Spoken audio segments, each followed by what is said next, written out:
Hello' Rahul, তই যে জুবিন দাৰ ফটোখন ফ্ৰেমত বন্ধাইছ, ক'ত পালি? লগৰ মানে কি? আচ্ছা, সি মানে ফটোখন তোক মেছেঞ্জাৰত পঠিয়াইছে? আৰে ভাই, তই জানই ন সেই ফটোখন মই ডিজাইন কৰিছো। আৰে বিট দা শপত, এই ফটোখন মই জুবিন দাক ট্ৰিবিউট দি বনাইছো। কি? তোৰ পৰা সি 200 টকা লৈছে? আচ্ছা, তই এটা কাম কৰচোন, তই ল'ৰাটোৰ নামটো আৰু নাম্বাৰটো মোক স্ক্ৰীনশ্বট মাৰি এতিয়াই পঠা। ঠিক আছে।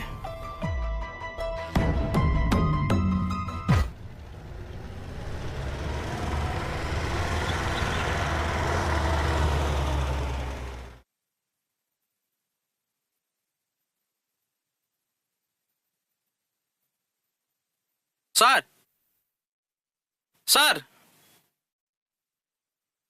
মোক এটা হেল্প লাগিছিল। হেল্প আৰু কৰিম, প্ৰথমতে ছাৰ বোলাটো বন্ধ কৰক। কিয় ছাৰ? ধেত তেৰিকা, আকৌ ছাৰ।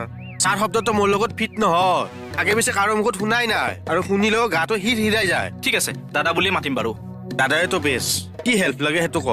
চাওকচোন, মই জুবিন দাক শ্ৰদ্ধাঞ্জলি দিবৰ বাবে ধুনীয়াকৈ ফটো এখন ডিজাইন কৰি ছ'চিয়েল মিডিয়াত আপলোড কৰিছিলোঁ। সেইখন ফটো আন এজনে ডাউনলোড কৰি মেছেঞ্জাৰত ফৰৱাৰ্ড কৰি 100-200 টকা লৈ আছে।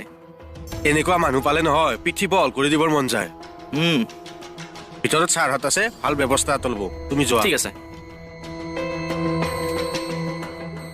ছাৰ, তাক এটা উচিত শিক্ষা দিয়ক, নহ'লে কাৰ পৰা পইচা উঠাই কোনো গেৰাণ্টি নাই। ফটোখন তুমি ডিজাইন কৰাটো সঁচাটো? 100% ছাৰ। লাগিলে মই আপোনাক ৰ ফাইলটো দেখাই দিছোঁ, এয়া চাওক। হ'ব বাৰু, নালাগে দেখুৱাব। তুমি এটা কাম কৰা, তোমাৰ লগৰটোক ফোন কৰি এই বদমাছটোৰ কণ্টেক্ট ডিটেইলছটো লোৱা। কেতিয়াবাই উলিয়ালোঁ ছাৰ, ৰ'ব। চাওঁ দেখুৱা। এয়া ছাৰ।